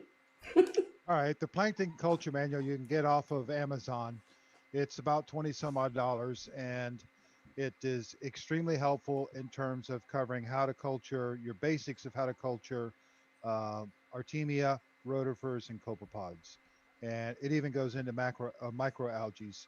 And it's a great reference book when you're looking for facts instead of Tom, Dick, and Harry, the parrot out there repeating bad facts on Yeah, Facebook. absolutely. And Holly, have your cultures ever come in handy with Surprise Fry? Yeah, I actually started raising copepods for that reason, and they're really easy to raise. Yep. So that way, if I have a surprise, at least I have something to feed them, while getting the hatcheries going. And the So enrichments that and et cetera. saved me with the ones I have now. They're almost 12 weeks. They'll be 12 weeks on Friday. And I was going to say also, too, for anybody new, don't be afraid if you don't have the enrichment and all your stuff together. I think, like Dan said, because to him, his success rate, he needs that, 90%. Those of us who are new and just trying the first time, maybe we'll be happy if we get 10 or 20 to live. So the ones I have now, I have 5 survivors. And once I learned the sterilization, with the hydrogen peroxide, I didn't lose any after that. But they haven't been fed enriched food the whole time. There's been times, when they didn't get enriched brine shrimp, or a hatch didn't come in on time. I had to give them copepods. So you can still have survival rates of some kind even if you mess up. Okay, Holly, I'm gonna give you a huge. I want this to go everywhere. Everybody hear that? That is amen. I mean, my first, as I mentioned earlier, little Cheryl was my only survivor for my first batch. That seahorse is so darn strong. I can't even tell you. Nothing will ever kill her. Right. So don't give up. Great message of hope. I mean, we come together and the experts share what's worked for them, but that doesn't mean that if you haven't done that, you're failing. Not at all. And Nicole and Holly and anyone else who makes comments or comes to the channel that is succeeding with even a few is an absolute success for sure. Bravo. Can I chime in for 2 minutes? Because Yes. I've had like a really weird experience this week. So my mini erectus male became impregnated. I know you remember, Kelly, that he was like overflowing, Yes. obviously, with my large female erectus, because at the time my large male erectus was not well. Okay. So he became impregnated by my large female erectus. Right. He had so many eggs. So he was due, technically he was 14 days on Monday. He was 14 days pregnant on Monday. And he, on Saturday, had 9 premature babies, which were all born with their yolk sac, which I really don't feel like were fully, you know what I mean, like developed, obviously, because he had too many eggs. So I feel like they were just kind of excess. They didn't enter the folds. Yeah. But they So made they were it. all born with their yolk sacs. I know, Cheryl, you commented. It was amazing. However, so I put these little sad, poor little seahorses in, a fry tank, and I fed them with enriched brine shrimp. And now 7 are swimming around. No way. Nothing ever happened. No, I swear to God. 7 are swimming around and nothing ever happened. In the meantime, my mini male erectus is now 16 days pregnant, pushes a few times a day, but it's like, no, I'm not doing this because I put him in a nursery tank, which is 10 gallons. So maybe tomorrow I might put him in my, display tank, which is new to me. I know you guys know I just got a 75-gallon new display tank. Yes. which has the overflow and the sump and everything else, and the overflow goes from top to bottom. So I'm like, oh my God, if I put him in there, like I'm gonna lose them all, and I'm so afraid of that. But well, I'm gonna give everybody else a chance to answer and you a chance to finish. But I definitely want to discuss this because I've had that same problem. My overflow, I came home fry all over the. In my case, I have a scrubber and there's I'll post a picture later. But there's a floss and they were all over the yes, floss, and I thought, oh my, what did I do? Oh my gosh! So we definitely maybe. We'll see how far we get today, but we'll definitely have to talk more no, about definitely. And overflows. if I put him back in there, I'm gonna be like stocking that tank. Well, I'll be glued to it. So wait. What I wanted to tell you was that when I came home and there were fry all over this floss, and I was freaking out. I think I may have called Dan. I can't remember. And he was like, "First of all, stop crying, you idiot." I'm kidding. And then he was like, "Get a container with fresh salt water. Put the thing in. They'll swim." What's even worse is when you look over. Now you've got to go to work in the morning. It's 5 a.m. and you got a mail starting to deliver. And then you look over at your 90 and there's another mail deciding to deliver. Oh my gosh. Jeez. Well, and go ahead. You've got to catch 2 broods of fry because they obviously communicate with each other. Hey, we're going to slam her now. They were winking across the room. I believe that. But just to give anyone, we're going to do probably a specific episode. Just worried about this one right now. And I know. My other male who's been really sick, as you guys know, like he had terrible Popeye. He had all these issues. And then he's great now. He's in the main display tank. And wouldn't you know, the first time he ever got pregnant was the same exact day that this little man was due. I'm like, stop it. Stop. Please stop it right now. Please stop Look at the bright side. Don't make long mistake. Okay, wait. Hippocampus pigeons produce at least 1,500 to 2,000 fry at a time. Hey guys, I've had Reed-Eye produce 2,000. We stopped counting at that point. Okay, wait, really quick, guys. I want to make an announcement for anyone watching this video. We are now officially in open chat. We get a little crazy on Wine Wednesday. Too many stories, too many topics. I'm just saying, if my seahorses have 2,000 fry, I'm leaving home and hoping that the rest of these humans that I live with can figure it out. You won't. You'll be fine. Hey, guys, but anybody watching at home, if there's something we did not cover about emergency surprise fry, I'm not trying to cut anybody off because I want to open chat and have fun and just discuss everything that's going on. But really, very, very quickly, can you guys say, do you leave your seahorse fry when they're born surprise and someone who's not knowledgeable, do you leave them in the tank, or what are you supposed to do? You're supposed to set up an emergency tank. What do you do? I take them out. It is best to pull them immediately from the display tank for 2 reasons. Yeah. The first one is that most of the systems, they'll get caught up in the filters. Some people think because they put a sponge over it, that'll work. But quite often you'll find fry inside the cells of the sponge. Yeah, they get stuck. The other thing is that some seahorses will actually eat their fry, especially the females. And so you want to move them to another temporary container if necessary. And you have to remember that you don't have to have a tank per se to put the fry in. You could use a clean bucket. You could use any type of clean container of adequate volume with clean new salt water and move them on out. What else is required? I'm doing rapid fire because I want to get back to Nicole's questions and Laura's questions. What is required for a fry container? Obviously, you want to set up. Sorry, go ahead. An airline. So you just need and I actually have this on video somewhere, guys. I'll try to find it. But literally any kind of container, airline. Now, airline wise, how do you determine flow? Meaning, do you want them bopping around and getting hit in the head, or what? No, you want to break the surface tension and oxygenate the water by breaking the surface tension. You shouldn't have it boiling to where they're tumbling. they should be able to move about as they desire to.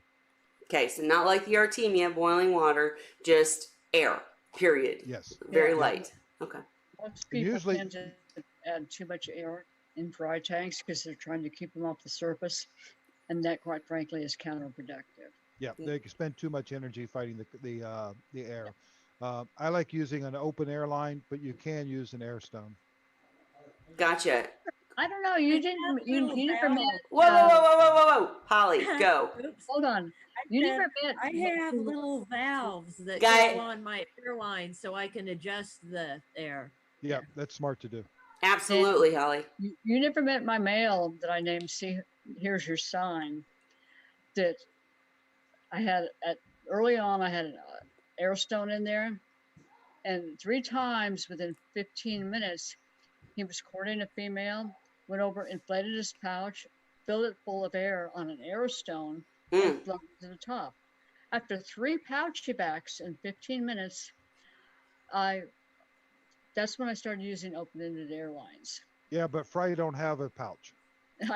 And I frankly have seen numerous videos, including one of my own, where males, females, doesn't matter. They're bopping around in the flow of an airline with an air stone or without. And I personally have never had any issue with that. They love the flow. They love the bubbles.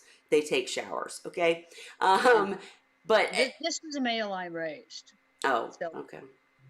As I said, he was not the brightest seahorse. Don't do that. I'm sure he was awesome. But again, guys, if you have any further questions, I think we've basically covered it. If you have surprise fry, your number one priority is getting them food. Bottom line, we've talked endlessly about what to do with the feed and etc., how to hatch them. And as far as the fry go, you just want to remove them for the reasons that Dan just covered and put them in any kind of container with an airline. And then you head to Seahorse Sources Group and say, what do I do now?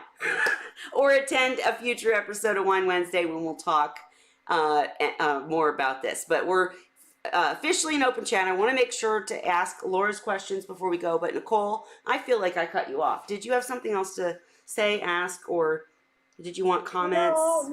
No. I'm just really worried about my poor little man. He's literally so pregnant. He's 16 days pregnant. He's one of Dan's minis, and he got pregnant by a full-blown female, like the full-grown, regular size erectus. Oh yeah, big girls. He is so pregnant. Like, he's so fat. I feel so bad for him right now. And Girls. I know that's a terrible term, fat, but he's so fat. There's nothing else to say. And he will push a couple times a day. And I almost, he's in a nursery tank right now because I'm so worried about him getting sucked into the overflow. Yep. But Or the fry. I almost want to. I may, if he has not given birth by tomorrow morning, I'll probably put him back in the display tank and just literally be glued to the tank all day because I feel like as soon as I put him in there, and I know Cheryl said that she's had the same type of situation. Yeah. She told me before.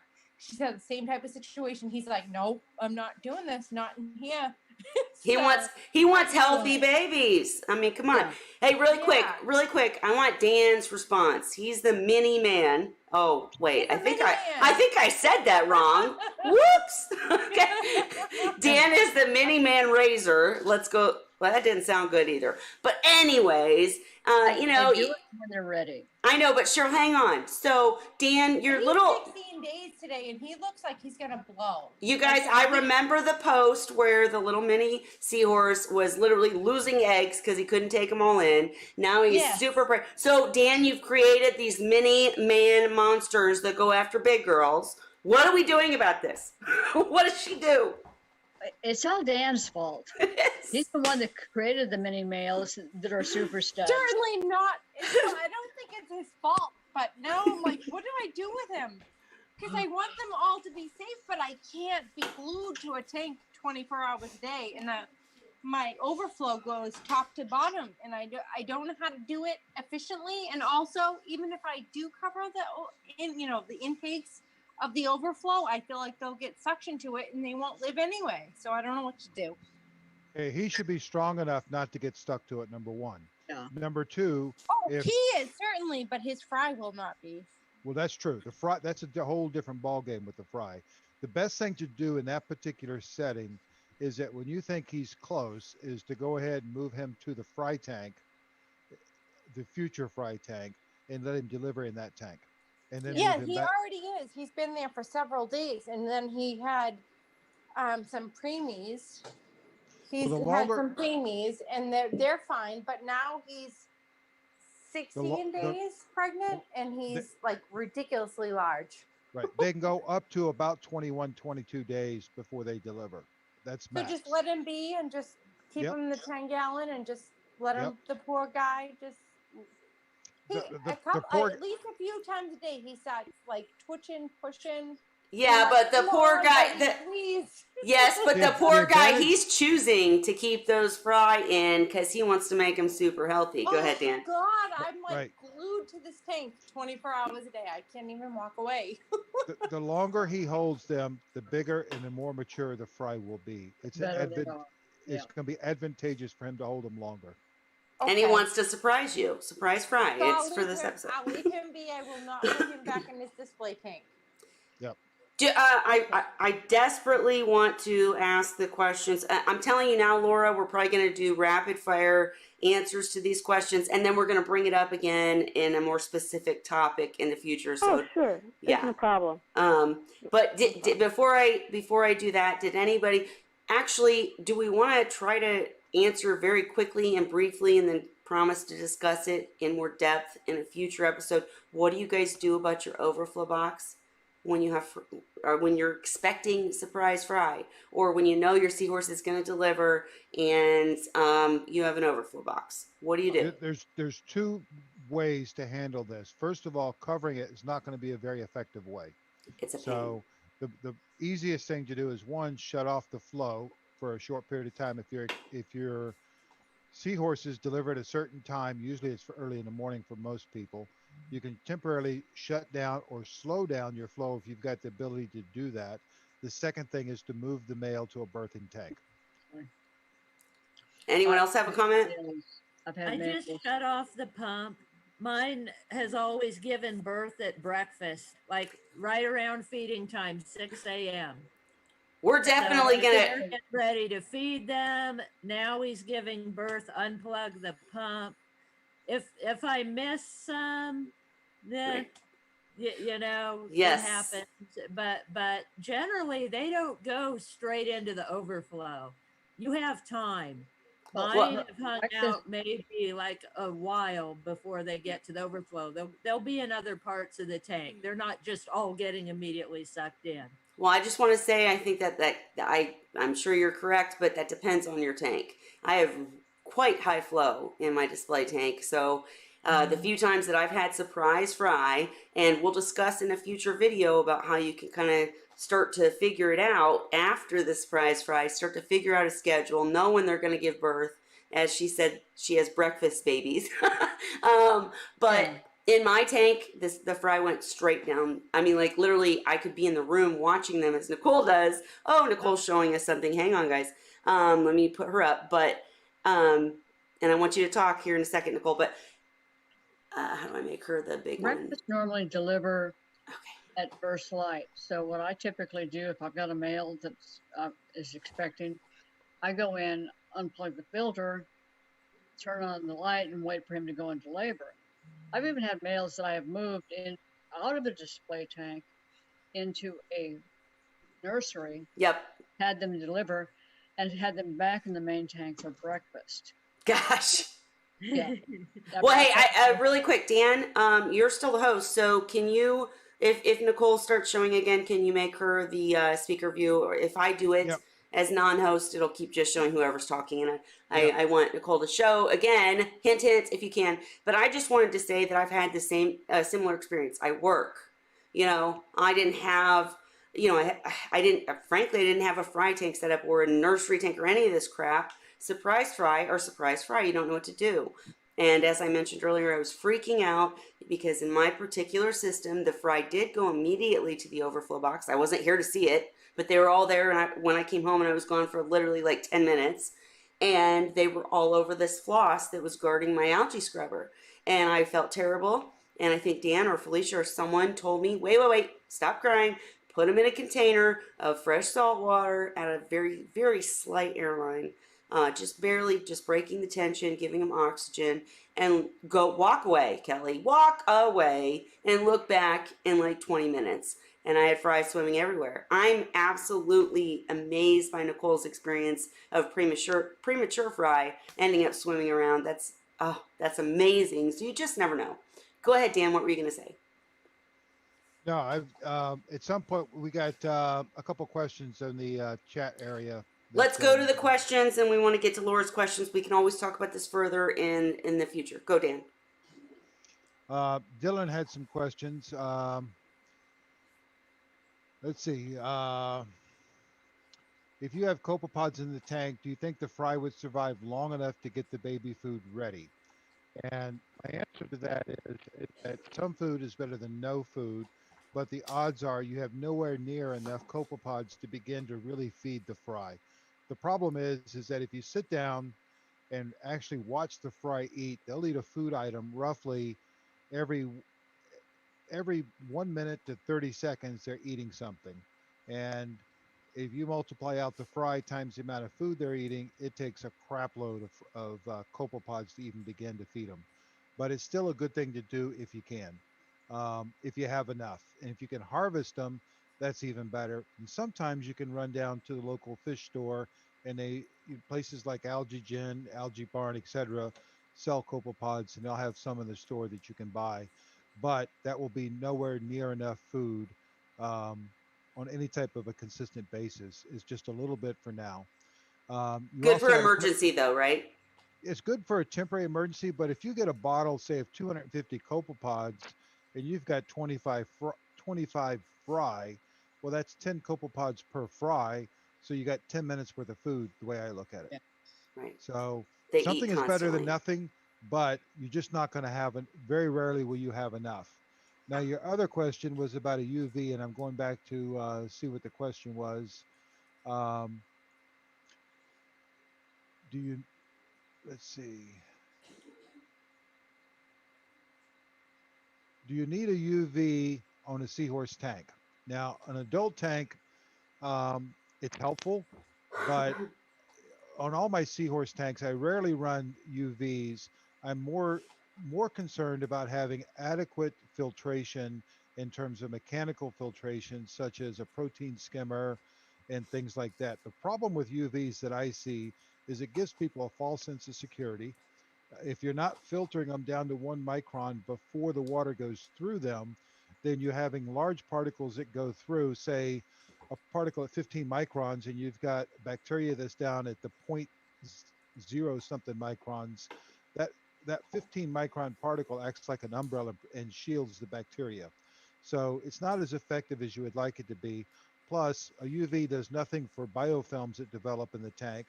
So it really doesn't eliminate the bacteria. It will help eliminate some of the protozoans. Another problem I see with UVs is having the correct flow rate for the wattage. And a lot of times people have them running too fast, and they're not doing enough killing, if you will. And then the other thing is that a lot of times people don't clean them as often as they should. So if the quartz sleeve starts getting a film on it and getting dirty, or if you're not changing the bulb frequently enough, you're losing your effectiveness. So UVs are good. They do some wonderful things to the water, particularly at a level that most people don't understand. But the ultraviolet rays do increase the water quality, but I don't count on them to kill the bacteria. So it depends. I mean, because I agree with what you just said. However, I have UVs on most of my adult display tanks. And the reason being mainly is not to kill parasites or pathogens or any of that stuff that they're marketed for, because you do have to really get into the science and realize the flow rate you need, and you have the right power behind it and everything Dan just described. But they do help with cleaning the water, period. Like I have a scrubber in my sump, And, you know, I do have mechanical filtration stopping that from returning it to the display tank. But still, if any little spores, you know, like if I have caulerpa dye in my refugium or on my scrubber, hair algae dye, and any of those spores are trying to make their way to my display tank, a UV can be very handy to kill that. I use them for algae control, Yes. bottom line, which means I'm running very low flow through them, specifically so it has the dwell time to knock out any nuisance algae. Beyond that, I don't worry about them. I got enough filtration everywhere else that I don't worry about bacteria. I don't worry about. That. Hey, really quick, I think Holly's trying to show us something. Holly, are you showing us your tank? And then we'll get to the rest of the questions.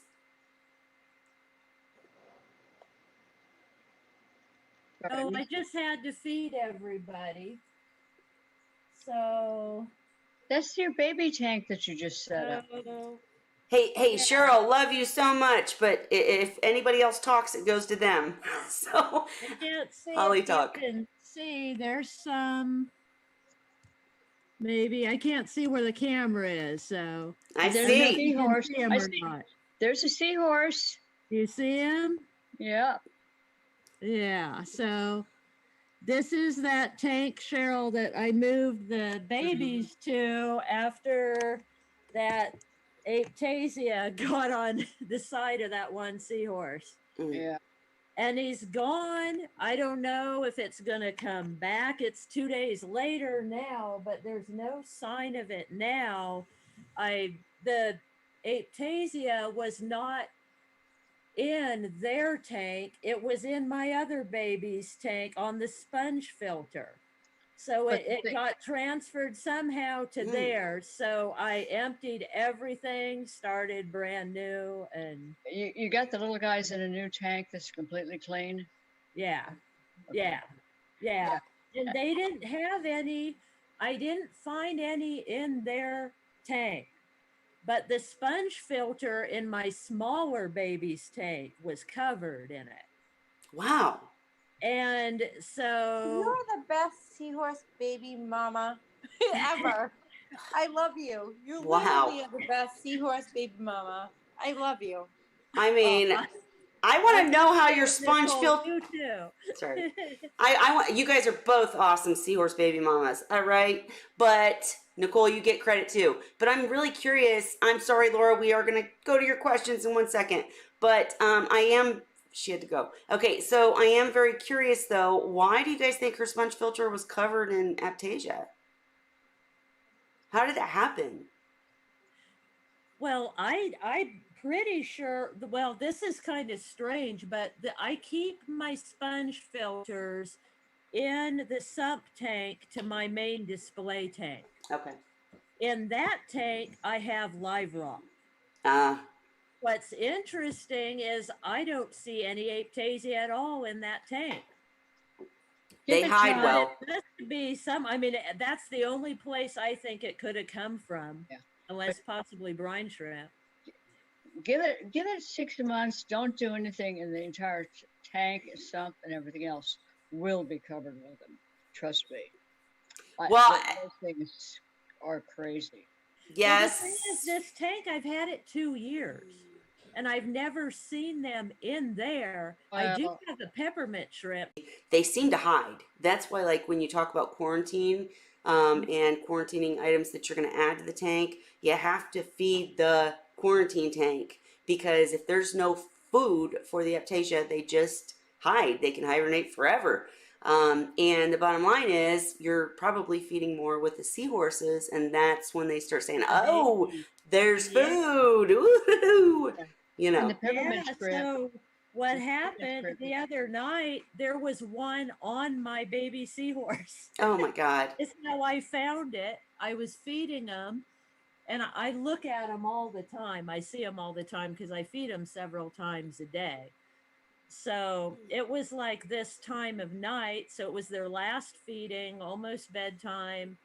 And oh my gosh, there's this thing on my seahorse. So all right. I freaked out, and I I took the Seahorse and some, like, I guess reefers tongs. They're made out of bamboo or something. And I lifted the Seahorse to where he was just under the surface of the water, and I tried to get the thing. Ooh. And In the water? Yeah, in the water, and the Ooh. Seahorse was kind of freaking out. I was able to grab the thing, but I didn't totally get it, I don't think.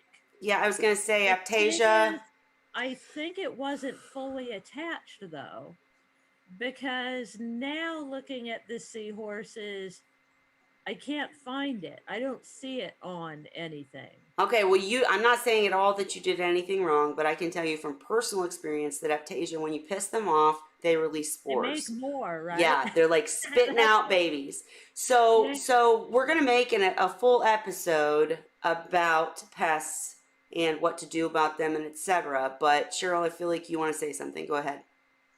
Well, I was going to say, what basically she posted some pictures. Myself and Matt Herrick, who's also a long-term Seahorse.org member, came back and we're all like, that's Aptasia. Yep.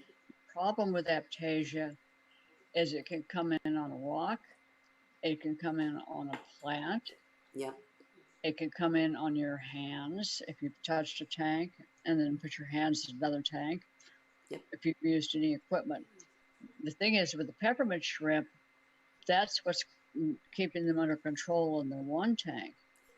However, what happened in your little baby tank, you're going to have to really, really stay on top. Well, you've moved them, but you're still going to have to watch them for any transmission to the new tank.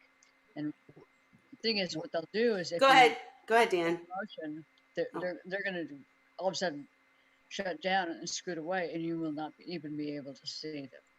Mm-hmm. What you can do if the Aptasia are small, and such as a fry tank, you can also hit it with Panicure at a higher dose, and they don't like that at all, and that knocks them back. Yeah, that was my next thought. She was running formalin on the fry tank, on the younger tank, and I was thinking at first that the Aptasia, the formalin would kill the Aptasia, but apparently it doesn't. No. The thing is with the Panicure, you can't do that in a typical display tank, but in a fry tank that doesn't have corals and inverts and all the other stuff, you can hit it. And what I do is I hit it with 5 times the normal dose of Panicure, and that whacks the crap out of them. Okay, really quick, guys. I'm going to say it's 10 o'clock at night. We've been going 2 hours. So I'm going to say I already have like 15 topics just from the past 10 minutes. Nicole, did you want to show us something real quick? Are you showing us something? She's got her mic blocked. Okay, unmute yourself. I suck at Zoom. I'm sorry. No, you're okay. Were you going to show us something? No, not at all. Okay. I just suck at Zoom. I was pressing buttons I shouldn't Here you press. can see now I got a guy eating. Hey, let me make you big. Or Dan should There you have. go. He's in his dish, this one. Oh. I You just see love him? seahorses. I do, and I just love seahorses. Oh. I just want my 16-day pregnant male to give birth already, so I don't have to be glued to my tank. No, I feel you. And I don't have to be glued. Technically, I really don't, because he's doing his thing. He's in a nursery tank. I just don't want to. I stare all day. You're a good My seahorse fault. baby mama. Come on, I you're a baby stare mama. all day. My husband's like, "What are you doing?" I'm like, "I'm staring." What do you want me to No, do? I'm the staring. same way. The night that one had the Aptasia on him, I couldn't sleep that night. I'm like, oh no, what if I hurt him? What if I shouldn't have done that? What if, I'm like, Actually, oh, I'm really curious because listening to her story, and I'm not an expert. I'm just a long-term hobbyist that's had some success, and so I'm curious, Dan, would it have been a better situation? My first thought was, if you're gonna, like, we pull the seahorse out of the tank, out of the water to put on bio bandage and things like that. Some people do. Would it have been more effective possibly to pull where, I don't know where the Aptasia was attached to the seahorse, but if you It was pulled it, on his neck. oh, It that's was even right worse. behind his gill. What I would have done was I would have dipped him in fresh water. Okay, there you Yeah. go. I thought of And- that too. I and thought of us- that after. I'm like, I wonder if I dipped it in fresh water real quick, if it would let go. Sometimes, and not always, but that's the first thing I would have done. Or even in the fresh water, if it didn't let go, if you scraped it off, or, you know, I don't want to get Well, into dirty details here, but I found out online if you inject the base of it with lemon juice, it'll kill them. that is, Yeah. yeah, but I got a syringe from my vet to do that if I needed to, but I might be afraid that I'm not a surgeon. I don't know if I could do it. absolutely. So And I if you also- make a mistake in judgment, or you don't get it Yeah. perfectly, or get scared, that Aptasia is going to spurt its little spore babies everywhere. So And just would beware. lemon juice hurt a seahorse? No. Okay. The thing is, Aptasia is very sensitive to acidic compounds. And a lot of the reefers I know use lemon juice, even vinegar, stuff like that to kill them. Vinegar I saw too. But the problem, my concern would be using an acidic compound and injecting it. If there's already a lesion there, what that would do to the integument on the seahorse. Ooh, That's good what I point. was wondering. So Yeah, anyway, I did get a referral though to UC Davis to call them. They have actually an aquatic veterinary center, so if I needed to, I could call them. Poor baby. But No, wait, so wait. far it's fine.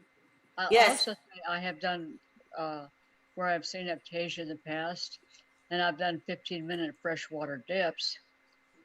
They all looked like they disappeared, put them back into a quarantine, and next Aw. thing I knew, I was seeing them again.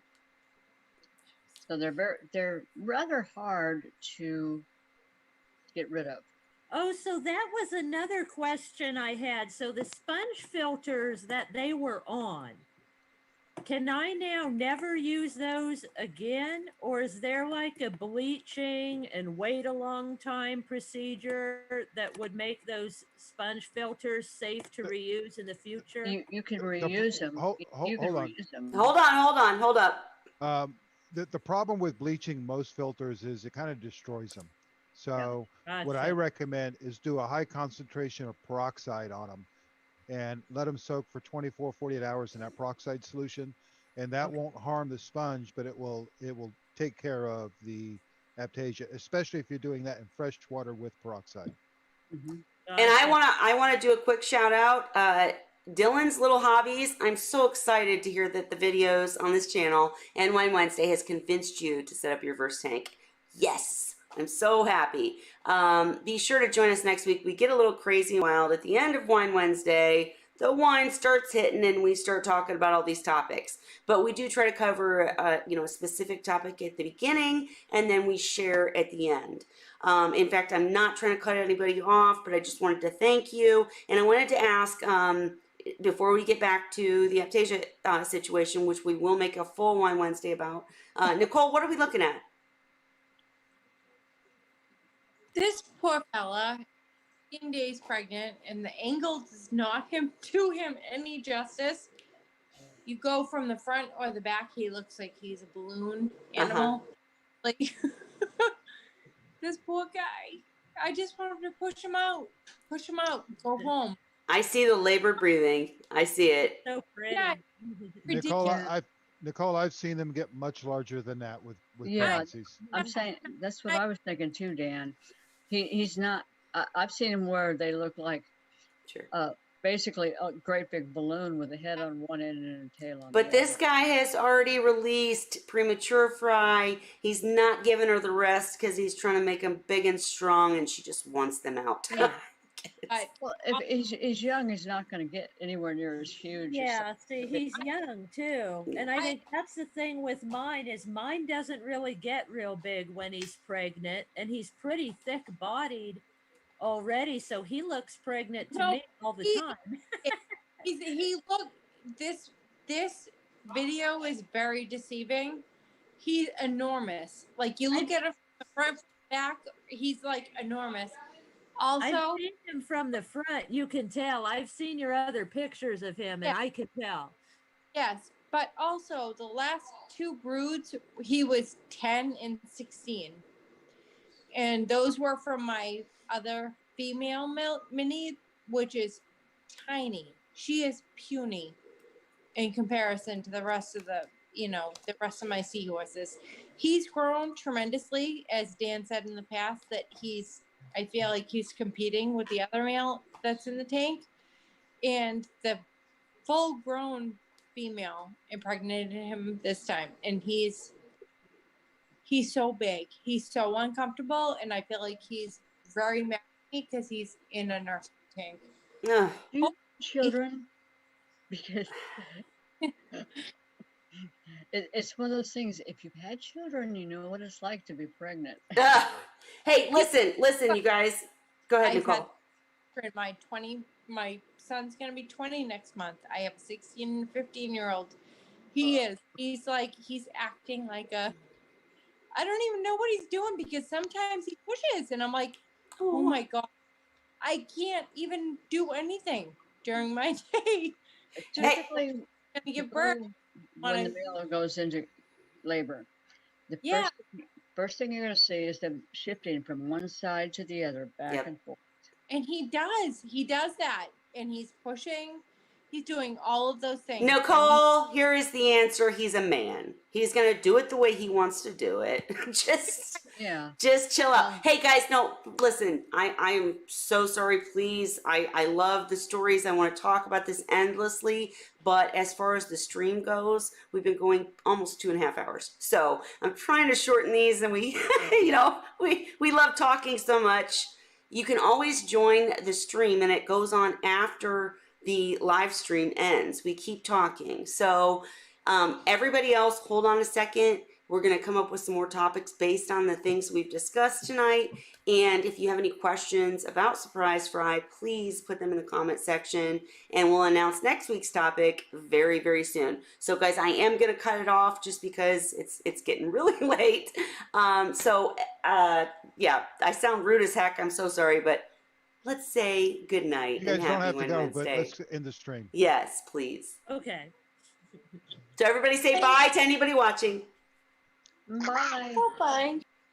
Happy Wine Wednesday, everybody. We'll be back next week with more Seahorse facts and fun. Cheers.